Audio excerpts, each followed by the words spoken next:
नमस्कार मु मोर उत्कल आदर्श चैनल को आपण मानक स्वागत करुछि। आज होची मु सिटी बा डीएलडी पिला मानन पई एक नूतन विषय नहीं आछि जहा कि जो माने सिटी पिला माने नुआ करी जॉइन करिसंती से मानन पई प्रोजेक्ट वर्क एक बड़ समस्या भाबरे छिड़ा होइतिबो। तेनु तांकर समस्या दूर करिया पई मु आज एक सुंदर प्रोजेक्ट आपण मानक नहीं आछि। किपरि प्रोजेक्ट बनाइबा प्रथमे मु आरंभ करूछि। प्रोजेक्ट पई साधारणतः मु कवर पई गुटे मु बर्तमान स्टिक नेछि आ दुईटी ऑयल पेपर नेछि। आपण मध्ये माने एहा को मध्ये स्पाइराल बाइंडिंग करी पारंती। मतलब विषय बर्तमान जीवा आमे विषय कोन नेबा। बर्तमान मु भूगोल गुटे विषय नेछि। आपण जे कोनोसी विषय नेबे ताहाको प्रथमे शीर्षक लेखि शीर्षक रे उक्त विषयटू आपण लेखि पारिया। मु बर्तमान नेछि एटी विषयटी आधुनिक शिक्षण सामग्री व्यवहार करी भूगोल शिक्षण शिक्षादान रो अभिवृद्धि। तार बर्तमान आमे तळे मोर स्कूल नाम लेखिछि डायट बालेश्वर। आपण माने आपनकर स्कूल ना लेखि परिबे। ता सहित मोर डीएलडी कोर्स मु लेखिछि। आपण मध्ये आपनकर कोर्स डीएलडी लिखि परिबे। बीएड पीएल मान पई मध्ये प्रोजेक्ट वर्क काम देबो। शिक्षा वर्ष मु मोर 2017 2019 लेखिछि। आपनकर शिक्षा वर्ष आपण लेखिबे। तापर बर्तमान आमे जिबा द्वितीय फर्द रे स्वीकृति पत्र केबे भी भूलिबनी अन्य किछि लेखिया पई। द्वितीय फर्द रे हमर स्वीकृति पत्र लिखा जाय। स्वीकृति पत्र रे हम साधारणतः धन्यवाद अर्पण करत। मुठी मोर विद्यालय लेखिछि डायट प्रशिक्षण अनुष्ठान शिक्षयित्री मोर गुरुमा। आपनकर गुरुजी गुरुमा जी हेतिबे लेखिबे। गुरुमा रश्मिता दासंक साहाय्य सहायता और पथ प्रदर्शन और तांकर सठिक निर्देशना निमंते मु मोर अंतरर कृतज्ञता ज्ञापन करुछि। वर्तमान गुरुजी को धन्यवाद कराला। तापरे मु मोर कृतज्ञ भावरे प्रतिवादी मानक जो माने मते क्रिटिसाइज करते से माने क्रिटिसाइज द्वारा मु सफल प्रोजेक्ट पहुंची पारिछि से मानक मध्य धन्यवाद अर्पण करिबा। शेषरे मु मोर कंप्यूटर चालक जे मोर कंप्यूटर प्रिंट करचंदी तांको मध्य धन्यवाद देबी। शेषरे गवेषिका आपणक नाम एठी मो मोर नाम रमामणि स्वाई बोली लिखिछि। आपण डिप्लोमा पाठ्यक्रम मो द्वितीय वर्ष पई मु प्रोजेक्ट वर्क करछि। आपण द्वितीय वर्ष लिखि पारिबे।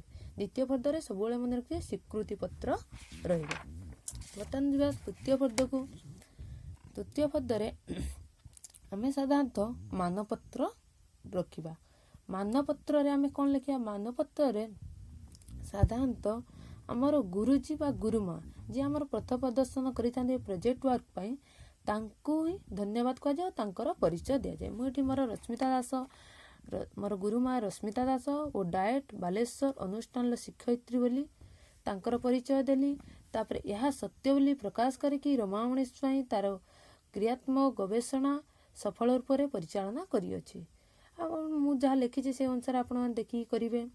तेणु तापर मार्गदर्शिका एठी मोर गुरुजी नाम लिखली रश्मिता दास। तांकर क्वालिफिकेशन लिखिली। क्वालिफिकेशन रहिला एमएससी एमएड डायट बालेश्वर शिक्षयित्री। मार्गदर्शिका ये जो ऊपर आपण स्थान देछि एठी आपण माने फांका रखिथिबे। एठी आपण गुरुजी बा गुरुमा एठी सिग्नेचर करिवे। तृतीय पदरे सबुबेले मन रखिथिबे होची मानपत्र रहिबो। तुन चतुर्थ पद को जिबो। चतुर्थ पदरे एठी हमर घोषणा रहिबो। घोषणा साधारणतः आमर नाम आम विषयटी आम रोल नंबर रहिबो। एठी लेखिली मु देखंतु डायट प्रशिक्षण अनुष्ठान डीएलडी डिप्लोमा पाठ्यक्रम लेखिली। मोर वर्ष लेखिली को ईयर। आपण माने मध्ये आपनकर वर्ष लेखिए। ता सहित आपण मोली गवेषिका लेखिली। मोर नाम लेखिली।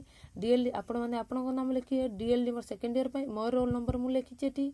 आपण माने आपण मानकर रोल नंबर लेखिबे। तापर डायट बालेश्वर आपनकर स्कूल ना आपने लेखिबे। ता चतुर्थ पद हला सबुटारू इम्पोर्टेंट घोषणा नाम। तापर हम बर्तमान पंचम पद को जिबा। एठी हम सूचीपत्र कोन रहइबो। आमे को पद्धति देई पढेले कोन केतोटी पद्धति नेले केतोटी तको अध्याय व्यक्त कले। साधारणतः सूचीपत्र मानपत्र घोषणा सब लिखिली। एठी पृष्ठा मु लिखिछि। पृष्ठा नंबरिंग करी नाही। आपण मान चाहिले मध्ये पृष्ठा नंबरिंग करी परिबे। तापर वर्तमान अध्याय देखो मुझे गोटे प्रथम अध्याय द्वितीय अध्याय तृतीय अध्याय पर चारोटी अध्याय भाव नहीं। आपण प्रथम अध्याय में केते भाग कर देछि देखंतु। संज्ञा प्रकारभेद उद्देश्य और परिसर। ଦ୍ୱିତୀୟ ଅଧ୍ୟାୟରେ ମଧ୍ୟ ମୁଁ ଦ୍ୱିତୀୟ ଅଧ୍ୟାୟରେ କ'ଣ ଲେଖିବା, ଦ୍ୱିତୀୟ ଅଧ୍ୟାୟରେ ଆମେ ସାଧାରଣ ପଦ୍ଧତି, କେଉଁ ପଦ୍ଧତିରେ ଆମେ ପଢ଼େଇଲେ। ଏଠି ଲେଖିଛି ମୁଁ ପୂର୍ବ ପରୀକ୍ଷାର ଫଳାଫଳ, କାର୍ଯ୍ୟମତ୍ତା ନିର୍ଦ୍ଧାରଣ, ସାଧନ କୌଶଳ, ତଥ୍ୟ ସଂଗ୍ରହ, ତଥ୍ୟ ବିଶ୍ଳେଷଣ ଏସବୁ ଲେଖିଛି। ଅଧ୍ୟାୟ 3ରେ ଆମେ କ'ଣ ବିଶ୍ଳେଷଣ କରି ଆମର ଏଇ ପ୍ରଣାଳୀ ଦ୍ୱାରା ପଢ଼ିବା ଦ୍ୱାରା ଆମର କ'ଣ ଫଳାଫଳ ହେଲା, କ'ଣ ସୁଫଳ ମିଳିପାରିଲା, ଆମେ ସେଇଟାକୁ ଲେଖିବା। ଆଉ ଚତୁର୍ଥରେ ଆମେ କେଉଁ ସହାୟକ ପୁସ୍ତକ ବ୍ୟବହାର କରିଥିଲେ ତାହା। ବର୍ତ୍ତମାନ ଯିବା ଅଧ୍ୟାୟ 1।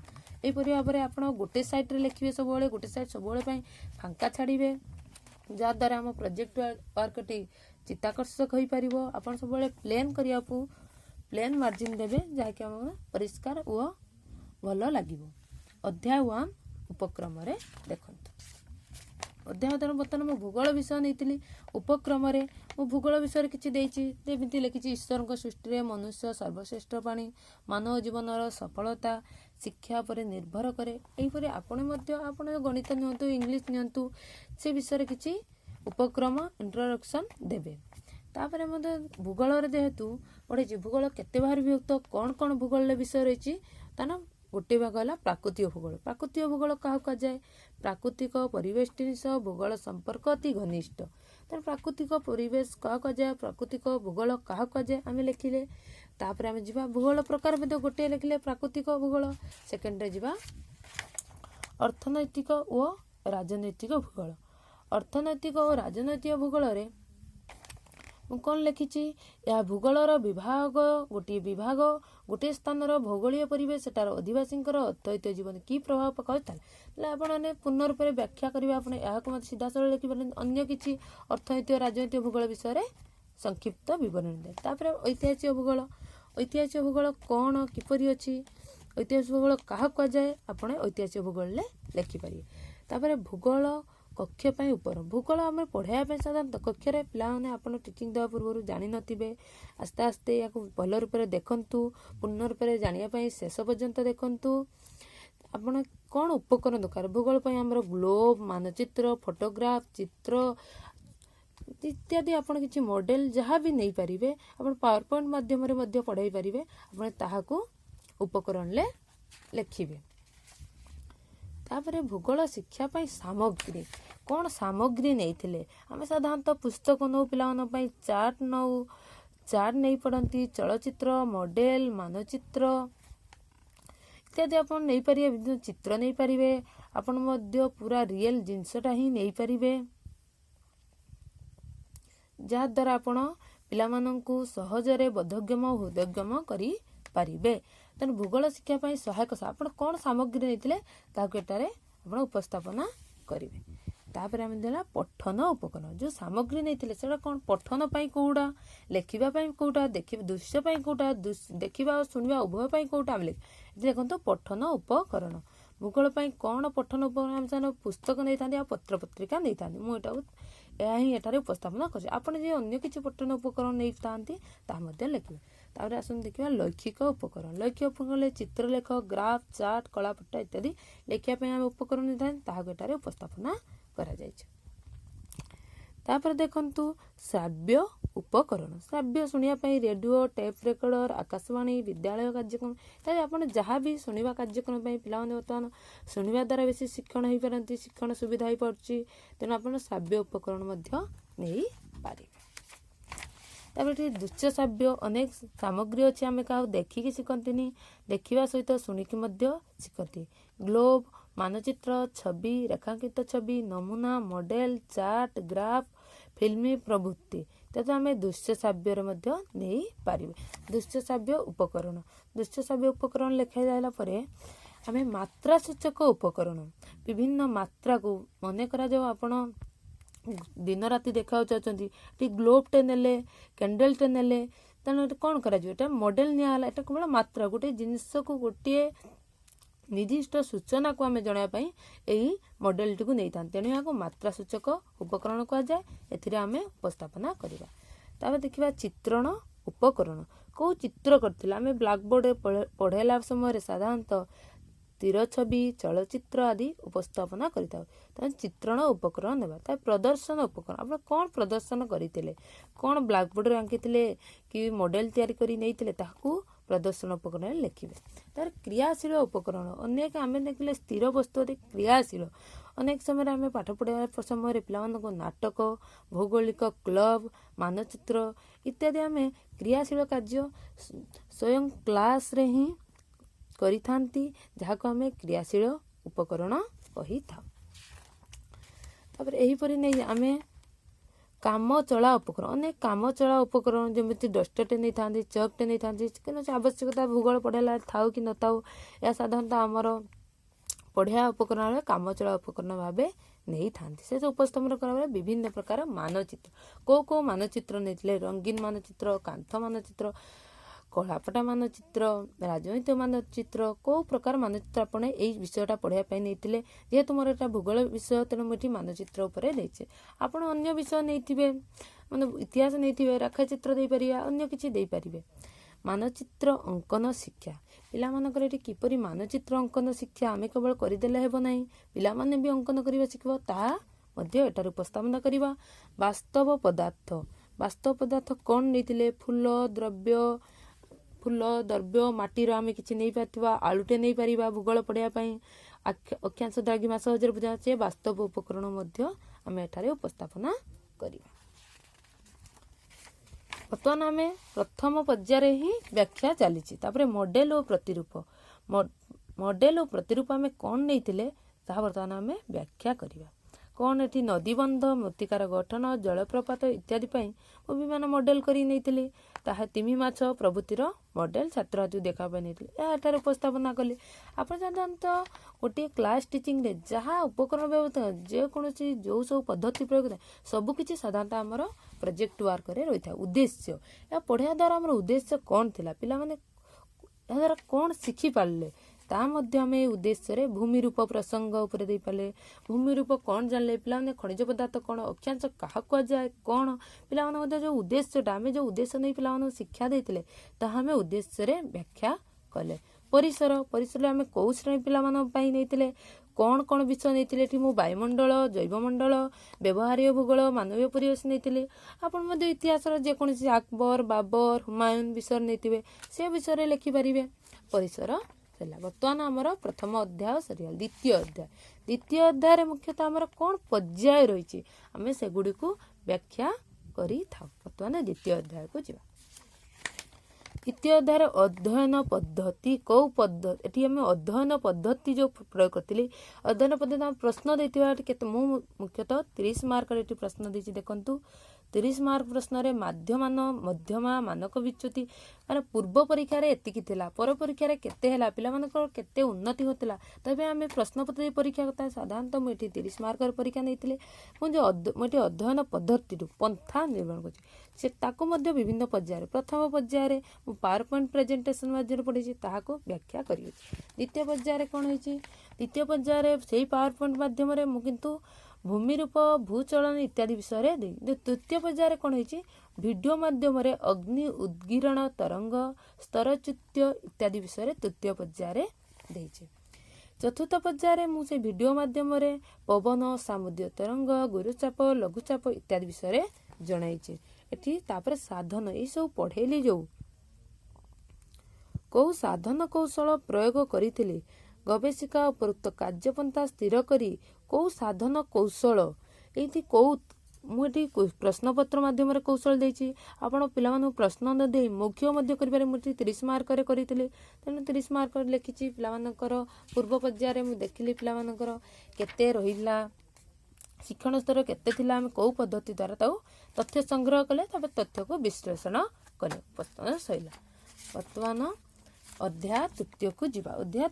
ବର୍ତ୍ତମାନ ଅଧ୍ୟାୟ 2ରେ ଆମେ ପୂର୍ବ ପର୍ଯ୍ୟାୟରେ କରିଥିବା ପରୀକ୍ଷାଟିକୁ ବ୍ୟାଖ୍ୟା କଲେ, କିନ୍ତୁ ଅଧ୍ୟାୟ 3ରେ ଆମେ ପରବର୍ତ୍ତୀ ପର୍ଯ୍ୟାୟରେ କ'ଣ କରିବା, ଏଇ ଯେଉଁ ପଦ୍ଧତି ପ୍ରୟୋଗ କରିବା, ପିଲାମାନଙ୍କ କ'ଣ ଉନ୍ନତି ହେଲା, ପୁନଶ୍ଚ ପ୍ରଶ୍ନପତ୍ର ଦେଇ ପରୀକ୍ଷା କରିବା।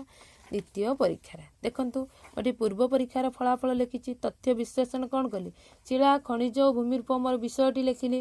ଏହି ପରୀକ୍ଷାରେ 30 ନମ୍ବରରେ ପରୀକ୍ଷା କରିଥିଲି। ପୂର୍ବ ପରୀକ୍ଷାରେ ପିଲାମାନଙ୍କର ମାଧ୍ୟମାନ କେତେ ଥିଲା ଓ ପରବର୍ତ୍ତୀ ପରୀକ୍ଷାରେ ପିଲାମାନଙ୍କର ମାଧ୍ୟମାନ ଓ ମାନକ ବିଚ୍ୟୁତି କେତେ ବାହାରିଲା, ତାହାକୁ ଭଲ ରୂପରେ ନିର୍ଣ୍ଣୟ କଲି। ତାପରେ ସାରଣୀ, ଏଥିରେ ବିଶ୍ଳେଷଣ କରାଯିବ ପୂର୍ବ ପରୀକ୍ଷାରେ କେତେ ଥିଲା, ପର ପରୀକ୍ଷାରେ କେତେ ହେଲା, ପାର୍ଥକ୍ୟ କ'ଣ ହେଲା। ଏଇ ଯେଉଁ ପଦ୍ଧତି ପ୍ରୟୋଗ କଲେ ଆମ ପିଲାମାନେ କିଛି ଉନ୍ନତି ହେଲା କି ନାହିଁ, ତା ପାର୍ଥକ୍ୟ ଦେଖିବା କି ନାହିଁ। ତେଣୁ ଆମେ ବର୍ତ୍ତମାନ ପାର୍ଥକ୍ୟ ନିର୍ଣ୍ଣୟ କଲେ। ତାର ଫଳାଫଳ କ'ଣ ଲେଖିବା, କ୍ରିୟାତ୍ମକ ଗବେଷଣାରୁ ପୂର୍ବ ପରୀକ୍ଷାରେ ଏତିକି ଥିଲା, ପର ପରୀକ୍ଷାରେ ଏତିକି ହେଲା। ଏହାଦ୍ୱାରା ପିଲାମାନଙ୍କର ଏହି ପ୍ରକାର ଉନ୍ନତି ହେଇଛି। ଯଦି ଉନ୍ନତି ନ ହେଇ ଅବନତି ହେଇଥାନ୍ତା ଆମମାନଙ୍କର କ'ଣ ଉଦ୍ଦେଶ୍ୟ କୌଣସି ସଫଳ ହେଇନଥାନ୍ତା। ତେଣୁ ଆମେ ତୃତୀୟ ପର୍ଯ୍ୟାୟ ସାଧାରଣତଃ ଏଇଭଳି ବ୍ୟାଖ୍ୟା କରାଯାଏ ପିଲାମାନଙ୍କର। ତାପରେ ଚତୁର୍ଥ ପର୍ଯ୍ୟାୟ, ଏଥର ଆମେ କ'ଣ ସାମଗ୍ରୀ ବ୍ୟବହାର କଲେ, ଆମେ ଯେଉଁ ପ୍ରୋଜେକ୍ଟ ୱାର୍କଟି କଲେ ନିଜେ ତ ମୁହଁରୁ କରିନଥିବା କେଉଁ ସହାୟକ ପୁସ୍ତକ ବ୍ୟବହାର କରିଥିଲେ ତାହା ଆମେ ଦେଖିବା। ସାରାଂଶରେ ଲେଖିଲି ମୁଁ ତ ଭୂଗୋଳ ହେଉଛି ମନୁଷ୍ୟର ପ୍ରତି ଉପକ୍ରମ କିଛି ଦେଲି। ଉପକ୍ରମରେ ପୁନଶ୍ଚ କ'ଣ ଲେଖିଲି, ସୁପାରିଶ କ'ଣ କରିଥିଲି, କେଉଁ ପୁସ୍ତକ ପିଲାମାନଙ୍କୁ ପଢ଼ିବା ପାଇଁ କହିଥିଲେ, ପିଲାମାନଙ୍କୁ ହୋମୱାର୍କ ଦେଇଥିଲେ ସେଟା ସୁପାରିଶରେ ଲେଖିଲେ। ତାର ଫଳାଫଳ କ'ଣ ମିଳିଥିଲା, ପିଲାମାନେ ଆଧୁନିକ ଶିକ୍ଷଣ ସାମଗ୍ରୀର ବ୍ୟବହାର, ଶିକ୍ଷଣ ଅଧିକ ମୂଲ୍ୟାୟନ ହୋଇଥିଲା, ପିଲାମାନଙ୍କର ମୂଲ୍ୟାୟନ ଅଧିକ ସୁଫଳ ହୋଇଥିଲା। ସାମଗ୍ରୀ ବ୍ୟବହାର କରିବା ଦ୍ୱାରା ପିଲାମାନଙ୍କର କ'ଣ ସକ୍ରିୟ ହୋଇ କାର୍ଯ୍ୟ ଅଂଶ ନିଷ୍କ୍ରିୟ ହୋଇନଥିଲେ, ଶିକ୍ଷକ ସବୁକିଛି କରୁନଥିଲେ, ପିଲାମାନେ ଅଂଶଗ୍ରହଣ କରୁଥିଲେ। ଫଳାଫଳଟା ଆମକୁ କ'ଣ ମିଳିଥିଲା, ପିଲାମାନେ ଜାଗ୍ରତ ହେଇଥିଲେ, ଆନନ୍ଦ ଅନୁଭବ କରୁଥିଲେ, ସବୁକିଛି ଆମକୁ ଫଳ। ମୁଁ ତ 3ଟି ଫଳାଫଳ ଲେଖିଛି, ଆପଣ ଚାହିଁଲେ ଏଠାରୁ ଅଧିକ ମଧ୍ୟ ଲେଖିପାରିବେ।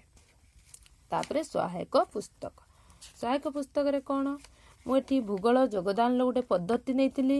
ସାମାଜିକ ବିଜ୍ଞାନ ଶିକ୍ଷାନୁଷ୍ଠାନ PC5 ବୋଲି ଗୋଟେ ବହି ଆମର DLDରେ ଅଛି, ତାକୁ ନେଇଥିଲି। ଆଉ ସପ୍ତମ ଶ୍ରେଣୀ ଭୂଗୋଳ ପୁସ୍ତକ ନେଇଥିଲି। ଆଉ ଭୂଗୋଳ ଯୋଗଦାନ ପଦ୍ଧତି ଏ ଗୋଟେ ସାଇକୋଲୋଜି ବହି ଆପଣ ସାଧାରଣତଃ ଲାଇବ୍ରେରୀରେ ପାଇଯାଆନ୍ତି। ଆପଣ ମଧ୍ୟ ଅନ୍ୟ କିଛି ପୁସ୍ତକ ନେଇ ମଧ୍ୟ ଯଦି କରିଥିବେ ତାହାକୁ ମଧ୍ୟ ଏଠାରେ ଉପସ୍ଥାପନା କରିବେ।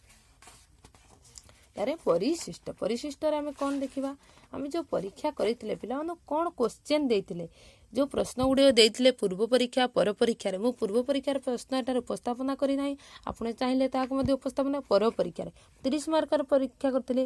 ପ୍ରଥମେ କାରଣ ଦର୍ଶାଅ ଦେଇଛି ପିଲାମାନଙ୍କୁ 2ଟି, ତାପରେ ଶୂନ୍ୟସ୍ଥାନ ପୂରଣ ଦେଇଛି 5ଟି। ଦେଖନ୍ତୁ ଶୂନ୍ୟସ୍ଥାନ ପୂରଣ ଦେଇଛି, ତାପରେ ପିଲାମାନଙ୍କୁ କ'ଣ ଦେଇଛି 5ଟି ଦେଇଛି, ଠିକ୍ ଉତ୍ତରଟି ବାଛି ଉତ୍ତର ମଲ୍ଟିପୁଲ୍ ଚଏସ୍ ଦେଇଛି। ତାପରେ 5 ମାର୍କ ଭୂମି ଉପର ଶ୍ରେଣୀ ବିଭାଗ ଦେଇଛି, ପାର୍ଥକ୍ୟ ଦେଇଛି ଓ ଚିତ୍ର ଅଙ୍କନ ଦେଇଛି। ଆପଣମାନେ ଏହାକୁ ଭଲ ରୂପରେ ଦେଖିଲେ ଆପଣ ଚାହିଁଲେ ପୂର୍ବ ପ୍ରଶ୍ନ ଦେଇପାରେ। ଏହାପରେ ଆମେ ପରବର୍ତ୍ତୀ ପରୀକ୍ଷାର ଫଳାଫଳ ଯେଉଁ ପରୀକ୍ଷାରେ କେତେ ଆମେ ମାଧ୍ୟମାନ ଓ ମାନକ ସୂଚକ ଦେଖାଇଥିଲେ, କିନ୍ତୁ ପୂର୍ବବର୍ତ୍ତୀ ପରୀକ୍ଷାରେ ମୁଁ ଦେଖେ ନାହିଁ, ଆପଣ ଚାହିଁଲେ ମଧ୍ୟ ଲେଖିପାରିବେ। ଯେଉଁ ମାନକ ବିଚ୍ୟୁତି ମାଧ୍ୟମାନ କାଢ଼ିଥିଲି ତା ପିଲା ସଂଖ୍ୟା ଓ ନମ୍ବରକୁ ନେଇ କାଢ଼ିଥିଲି, ସେଇଟା ଆମେ ଶେଷରେ ଉପସ୍ଥାପନା କରିବା। ଶେଷରେ ଦେଖନ୍ତୁ ମୁଁ ସ୍ପାଇରାଲ କରିକି ଦେଇଛି, ଏମିତି ଗୋଟେ ଆପଣ ସ୍ପାଇରାଲ ବାଇଣ୍ଡିଂ କରି ଦେଇପାରିବେ। ଉପରେ ମୁଁ ପ୍ଲେନ୍ ଭାବରେ ଲେଖିଛି, ଆପଣ କୌଣସି ଚିତ୍ର କରି ଆକର୍ଷକ କରିପାରିବେ। ଏହିପରି ଭାବରେ 30-35 ପଦରେ ପ୍ରୋଜେକ୍ଟ ୱାର୍କଟି ଉପସ୍ଥାପନା ହେଲା। ଆପଣ ଏହାପରେ ପରବର୍ତ୍ତୀ ପର୍ଯ୍ୟାୟ ଗୁଡ଼ିକରେ ମୁଁ ଅନ୍ୟ ବିଷୟ ଇତିହାସ, ଇଂଲିଶ, ଗଣିତ, MIL ସବୁକିଛି ବିଷୟରେ ନୂଆ ହିନ୍ଦୀ, ସାଂସ୍କ୍ରିଟ ବିଷୟରେ ମଧ୍ୟ ନୂଆ ପ୍ରୋଜେକ୍ଟ ୱାର୍କ ନେଇକି ଆସୁଛି। ଆପଣମାନେ ଯଦି ଦେଖିବାକୁ ଚାହୁଁଛନ୍ତି ଆପଣମାନେ ମୋ ଚ୍ୟାନେଲକୁ ସବସ୍କ୍ରାଇବ୍ କରିପାରିବେ। ଆପଣଙ୍କୁ ଯଦି ଭିଡ଼ିଓଟି ଭଲ ଲାଗିଥିବ ଆପଣ ମଧ୍ୟ ଲାଇକ୍ କରିପାରିବେ। ରହୁଛି, ନମସ୍କାର।